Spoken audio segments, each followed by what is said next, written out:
ধলাইয়ের ফ্রেঞ্চনগর থেকে নিখোঁজ যুবক, উদ্বেগে পরিবার এবং গ্রামবাসী। বুধবার সকাল 7টা নাগাদ বাড়ি থেকে বেরিয়েছিলেন ফ্রেঞ্চনগরের স্বপন শর্মা ওরফে মিলন, কিন্তু এরপর আর বাড়ি ফিরেননি।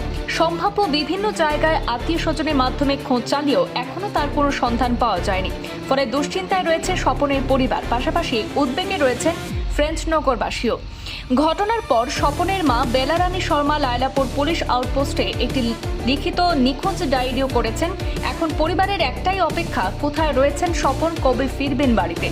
কোনো ব্যক্তি তার কোনো সন্ধান পেলে বা স্বপনের সম্পর্কে কোনো তথ্য জানতে পারলে দ্রুত নিকটবর্তী পুলিশ স্টেশন অথবা পরিবারের সঙ্গে যোগাযোগ করার অনুরোধ জানানো হয়েছে। ঔষধ নেওয়া তাইছে কার লাগে আমার বাচ্চার লাগে। পরে আর গেছেন না? না আর ঘুরিয়া গেছেন না। ফোনে যোগাযোগ হয়েছিল না ফোন আনছেন না, ফোন দিয়াই গেছেন। আমার খালাতো ভাই হে মিলনদা শর্মা, তারে যদি কেউ কোনো জায়গাত পাইলে যে কোনো অবস্থায় যোগাযোগ করার লাগবে আমরা ফোন নাম্বার দিয়া দিই আজকে, তার সহযোগিতা করার লাগে আমরা। কালকে আমার ছেলে তোলা টোলা আইছে, তার বউ দুই বাচ্চা রাখিয়া প্রবীরের বাড়ি, প্রবীর দাস তার ওখান থেকে আইছে, আইয়া স্কুটি রাখছে, স্কুটির চাবি রাখছে, রাখিয়া সর্বর কার্ড ওটা আমার দিছে, রেশন কার্ড দিয়া কইছে মা ওখান রাখো।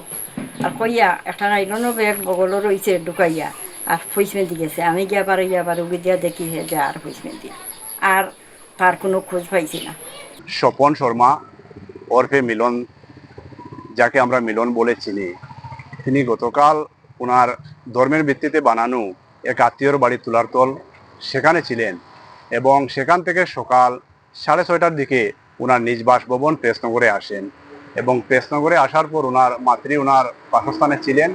সেখানে এসে উনি ওনার স্কুটি রেখে এবং শরীরের কাপড় পরিবর্তন করে উনি পশ্চিম প্রেসনগরের দিকে বেরিয়ে যান এবং তখন অনুমানিক সকাল 7:30 ঘটিকা এবং উনাকে সর্বশেষ আমরা 8:30 ঘটিকা পর্যন্ত উনাকে মানুষ দেখেছেন বলে আমরা এই নির্দিষ্ট জায়গায় গিয়ে আমরা জানতে পেরেছি এবং 8:30 ঘটিকার পর থেকে এখন অবধি দীর্ঘ প্রায় 24 ঘন্টা পেরিয়ে গেলেও এখন অবধি ওনার কোনো খোঁজ পাওয়া যায়নি। তাই আমরা অনেক খোঁজাখুঁজি করে ওনার পরিজনদের কাছে অনেক খবর নিয়ে ওনার কোনো খবর না পেয়ে আমরা এই মুহূর্তে লায়লাপুর পেট্রোল পোস্টে এসে আমরা একটি মিসিং ডায়েরি করেছি এবং আমরা আপনাদের মাধ্যমে এটাই আবেদন করব, যদি কোনো সৎ বিদয়বান ব্যক্তি ওনাকে দেখে থাকেন তাহলে আমাদের সঙ্গে যোগাযোগ করবেন। আমরা আমাদের ফোন নম্বর আপনাদেরকে দিয়ে দেব।